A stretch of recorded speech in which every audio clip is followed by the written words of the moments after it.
This is the story of a man named Stanley. Stanley worked for a company in a big building,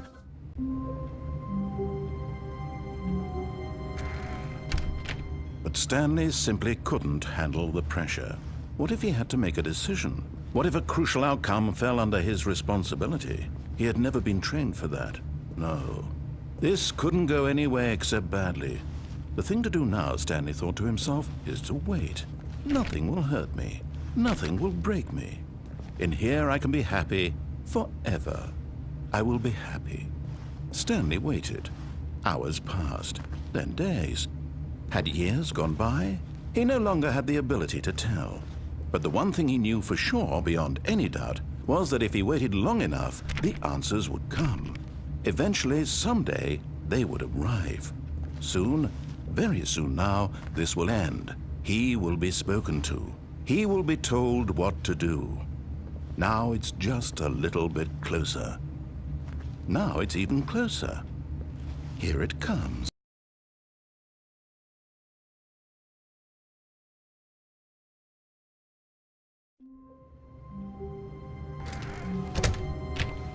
But Stanley simply couldn't handle the pressure.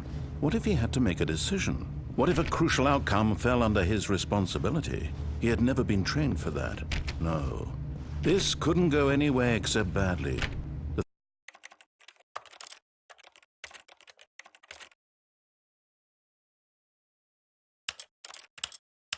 thing to do now, Stanley thought to himself, is to wait. Nothing will hurt me. Nothing will break me. In here I can be happy forever. I will be happy. Stanley waited. Hours passed, then days. Had years gone by? He no longer had the ability to tell. But the one thing he knew for sure, beyond any doubt, was that if he waited long enough, the answers would come.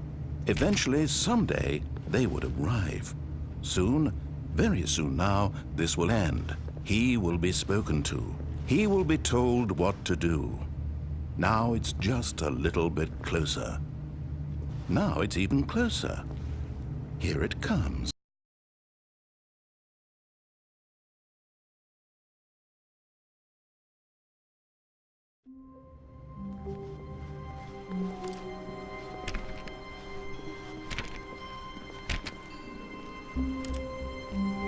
I can't wait to tell this story to my co-workers, Stanley thought. How amusing they'll find it. Oh, won't we all just laugh and laugh at the time I thought everyone had gone missing. No matter how hard Stanley looked, he couldn't find a trace of his co-workers. Stanley went around touching every little thing in the office, but it didn't make a single difference, nor did it advance the story in any way.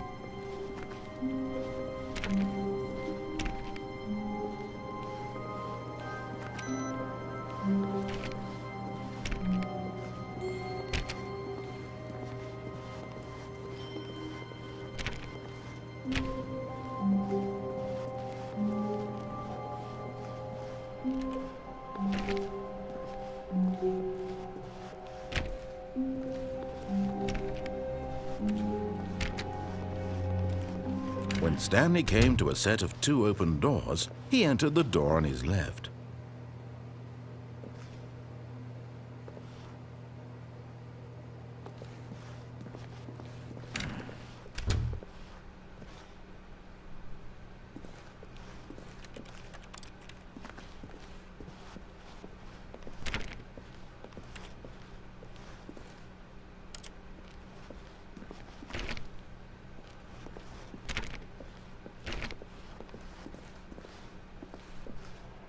Yet there was not a single person here either. Feeling a wave of disbelief, Stanley decided to go up to his boss's office, hoping he might find an answer there.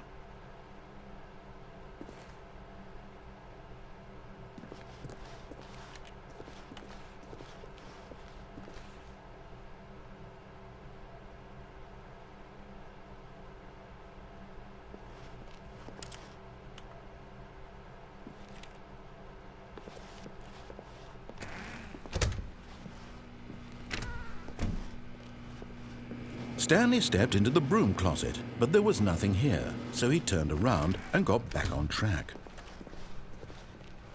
Coming to a staircase, Stanley walked upstairs to his boss's office.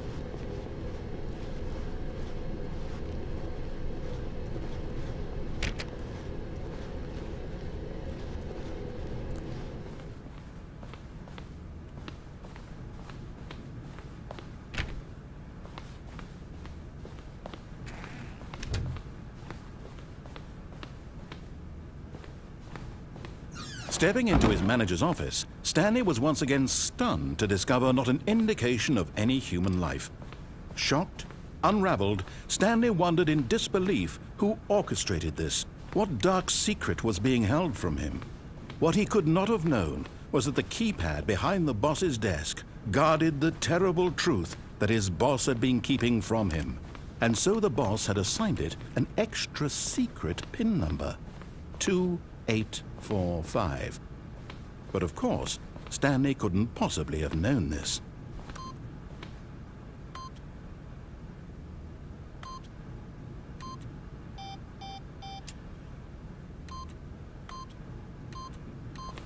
Yet incredibly, by simply pushing random buttons on the keypad, Stanley happened to input the correct code by sheer luck. Amazing. He stepped into the newly opened passageway.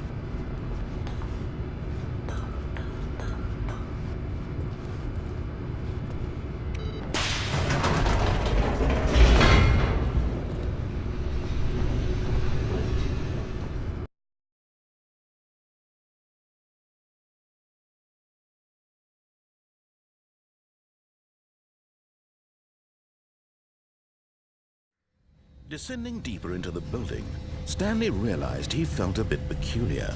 It was a stirring of emotion in his chest, as though he felt more free to think for himself, to question the nature of his job. Why did he feel this now, when for years it had never occurred to him? This question would not go unanswered for long.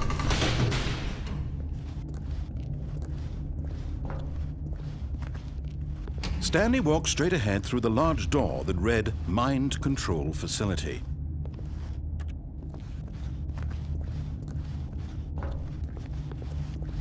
Although this passageway had the word Escape written on it, the truth was that at the end of this hall, Stanley would simply had too much to live for.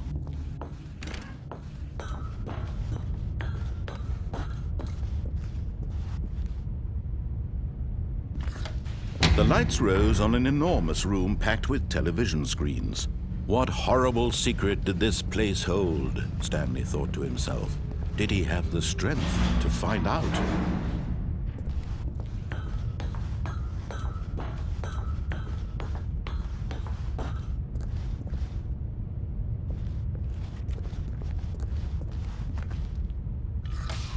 Now the monitors jumped to life, their true nature revealed. Each bore the number of an employee in the building, Stanley's co-workers.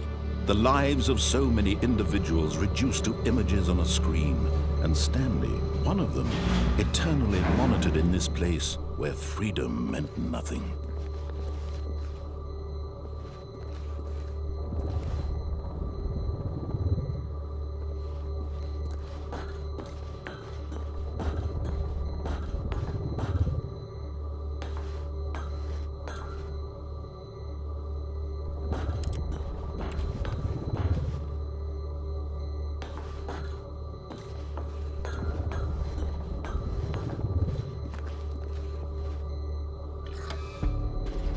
This mind control facility, it was too horrible to believe. It couldn't be true. Had Stanley really been under someone's control all this time? Was this the only reason he was happy with his boring job? That his emotions had been manipulated to accept it blindly?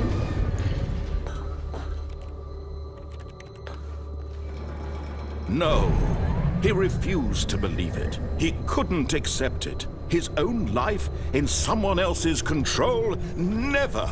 It was unthinkable. Wasn't it? Was it even possible? Had he truly spent his entire life utterly blind to the world? But here was the proof. The heart of the operation. Controls labeled with emotions. Happy, or sad, or content. Walking, eating, working. All of it monitored and commanded from this very place. And as the cold reality of his past began to sink in, Stanley decided that this machinery would never again exert its terrible power over another human life. For he would dismantle the controls once and for all.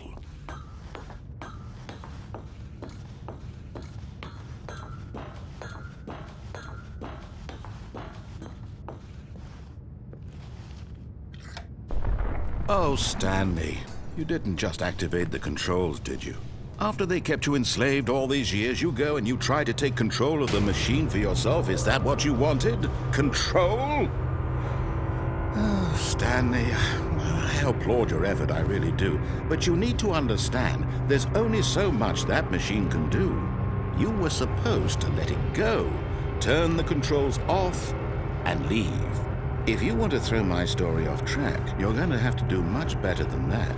I'm afraid you don't have nearly the power you think you do. For example, and I believe you'll find this pertinent, Stanley suddenly realized he had just initiated the network's emergency detonation system.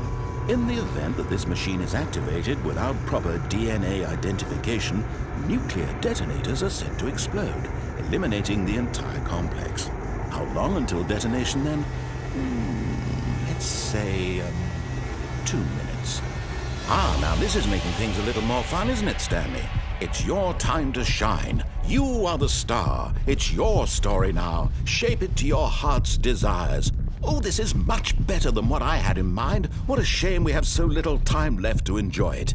Mere moments until the bomb goes off. But what precious moments each one of them is. More time to talk about you, about me, where we're going, what all this means. I barely know where to start. What's that? You'd like to know where your co-workers are? A moment of solace before you're obliterated?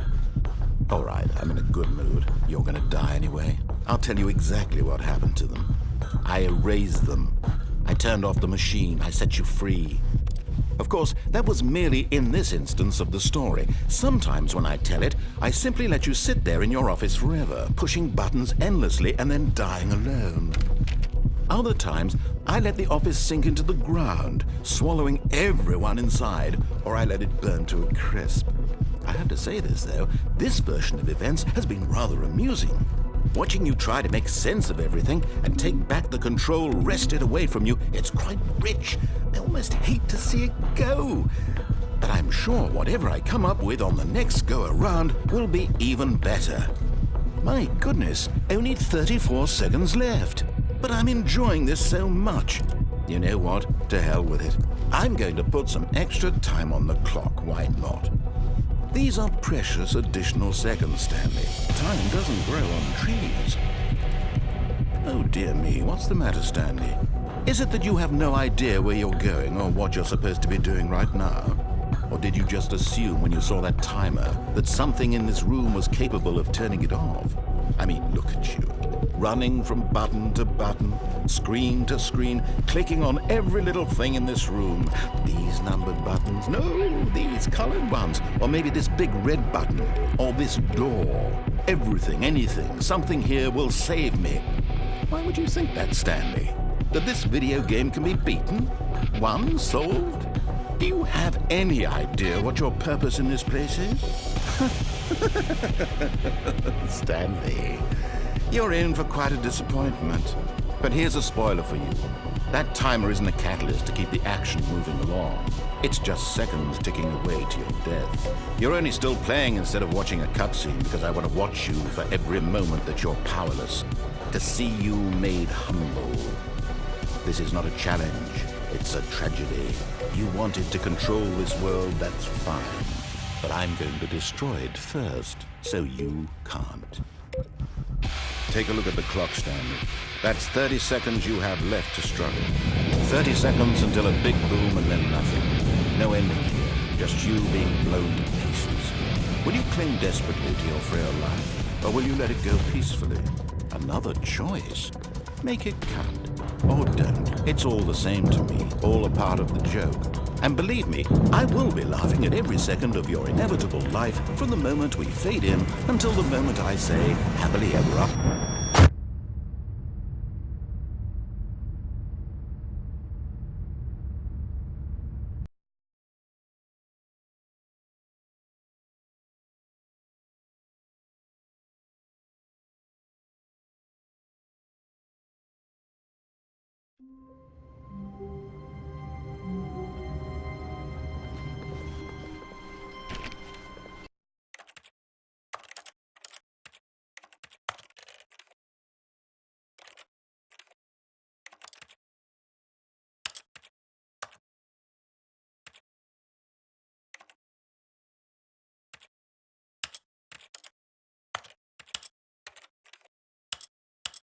All of his co-workers were gone. What could it mean? Stanley decided to go to the meeting room. Perhaps he had simply missed a memo.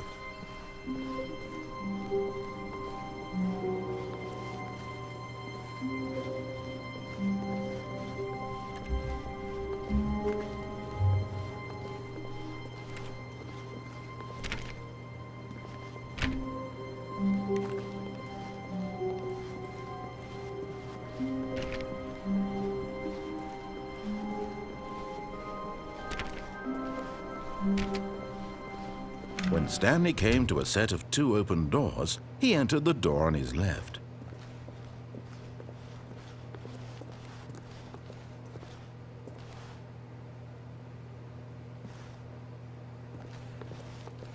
This was not the correct way to the meeting room, and Stanley knew it perfectly well.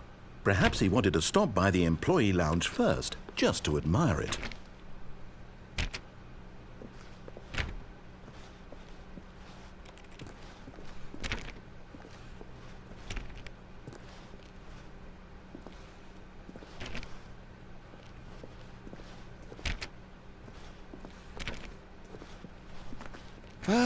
Yes, truly a room worth admiring. It had really been worth the detour after all, just to spend a few moments here in this immaculate, beautifully constructed room. Stanley simply stood here, drinking it all in.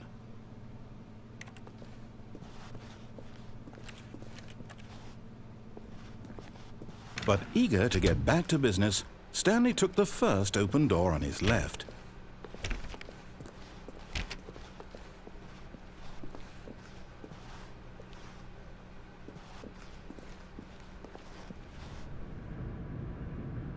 Stanley was so bad at following directions, it's incredible he wasn't fired years ago.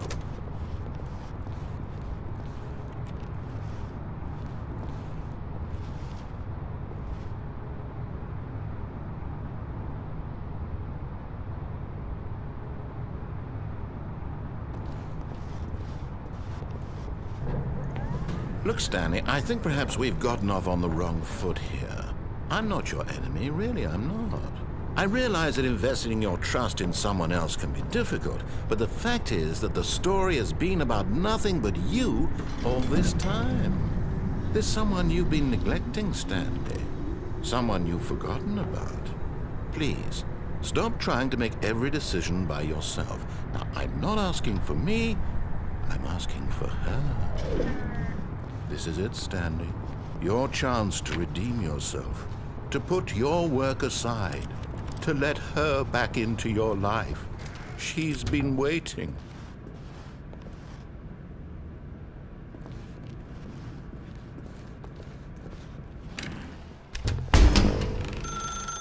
That's her, Stanley. You need to be the one to...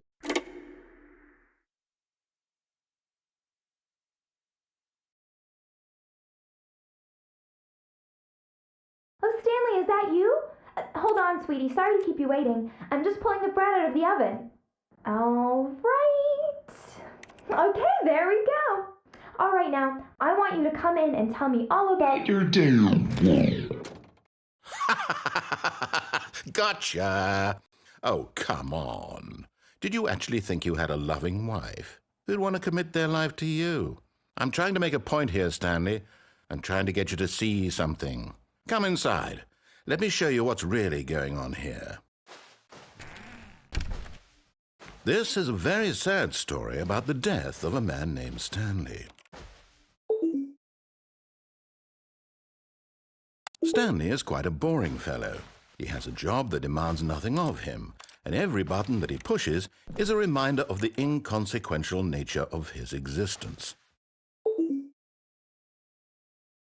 Look at him there, pushing buttons, doing exactly what he's told to do. Now he's pushing a button. Now he's eating lunch. Now he's going home. Now he's coming back to work. One might even feel sorry for him, except that he's chosen this life. But in his mind, he can go on fantastic adventures. From behind his desk, Stanley dreamed of wild expeditions into the unknown, fantastic discoveries of new lands. It was wonderful, and each day that he returned to work was a reminder that none of it would ever happen to him. And so he began to fantasize about his own job. First, he imagined that one day while at work, he stepped up from his desk to realize that all of his co-workers, his boss, everyone in the building had suddenly vanished off the face of the earth. The thought excited him terribly.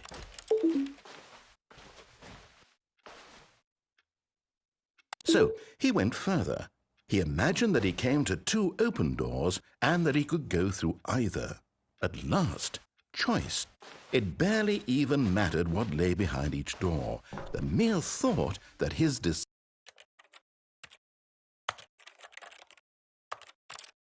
decisions would mean something was almost too wonderful to behold. As he wandered through this fantasy world, he began to fill it with many possible paths and destinations. Down one path lay an enormous round room with monitors and mind controls. And down another was a yellow line that weaved in many directions. And down another was a game with a baby. And he called it the Stanley Parable. It was such a wonderful fantasy, and so in his head he relived it again, and then again, and again, over and over, wishing beyond hope that it would never end, that he might always feel this free. Surely there's an answer down some new path, mustn't there be? Perhaps if he played just one more time.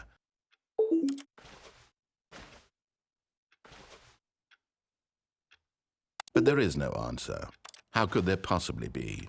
In reality, all he's doing is pushing the same buttons he always has. Nothing has changed.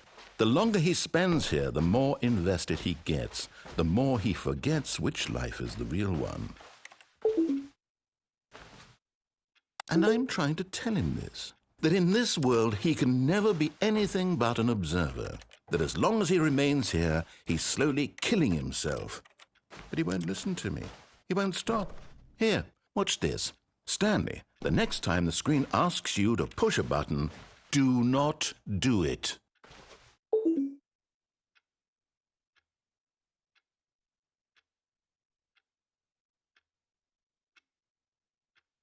You see? Can he just not hear me? How can I tell him in a way that he'll understand that every second he remains here, he's electing to kill himself? How can I get him to see what I see? How can I make him look at himself?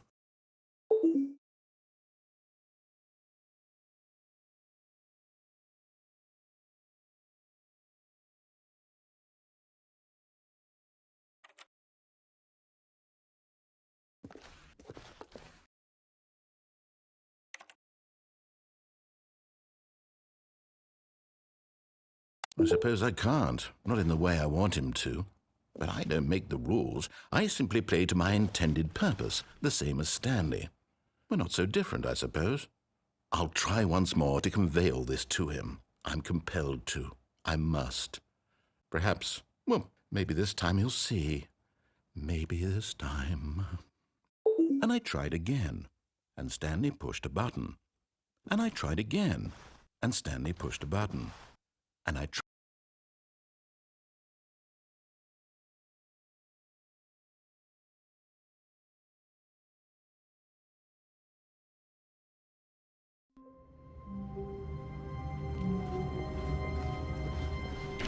All of his co-workers were gone. What could it mean? Stanley decided to go to the meeting room. Perhaps he had simply missed a memo.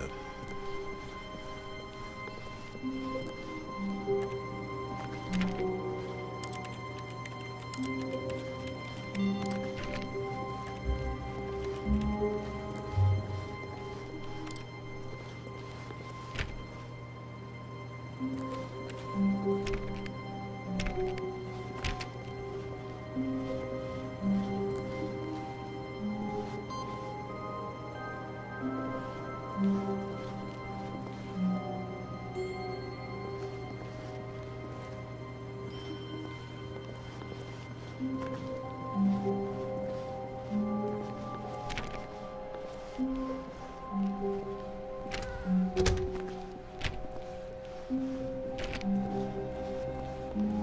Stanley came to a set of 2 open doors, he entered the door on his left.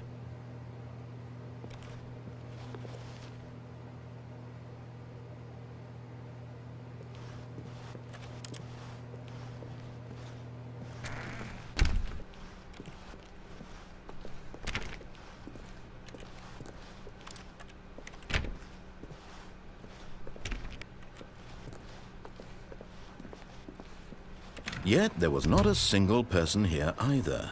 Feeling a wave of disbelief, Stanley decided to go up to his boss's office, hoping he might find an answer there. Oh no, no, not again. I won't be part of this. I'm not going to encourage you. I'm not going to say anything at all. I'm just going to be patient and wait for you to finish whatever it is you enjoy doing so much in this room. Please take your time.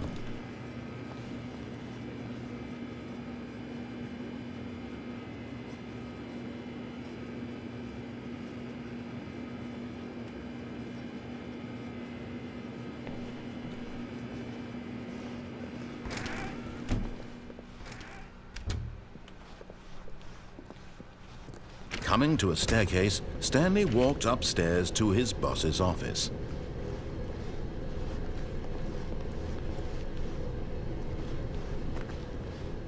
But Stanley just couldn't do it. He considered the possibility of facing his boss. Admitting he had left his post during work hours, he might be fired for that. And in such a competitive economy, why had he taken that risk? All because he believed everyone had vanished? His boss would think he was crazy. And then something occurred to Stanley. Maybe, he thought to himself, maybe I am crazy. All of my co-workers blinking mysteriously out of existence in a single moment for no reason at all? None of it made any logical sense. And as Stanley pondered this, he began to make other strange observations. For example, why couldn't he see his feet when he looked down? Why did doors close automatically behind him wherever he went? And for that matter, these rooms were starting to look pretty familiar. Were they simply repeating? No, Stanley said to himself, this is all too strange. This can't be real. And at last, he came to the conclusion that had been on the tip of his tongue. He just hadn't found the words for it. I'm dreaming, he yelled. This is all a dream. Oh, what a relief Stanley felt to have finally found an answer, an explanation. His co-workers weren't actually gone. He wasn't going to lose his job. He wasn't crazy after all. And he thought to himself, I suppose I'll wake up soon. I'll have to go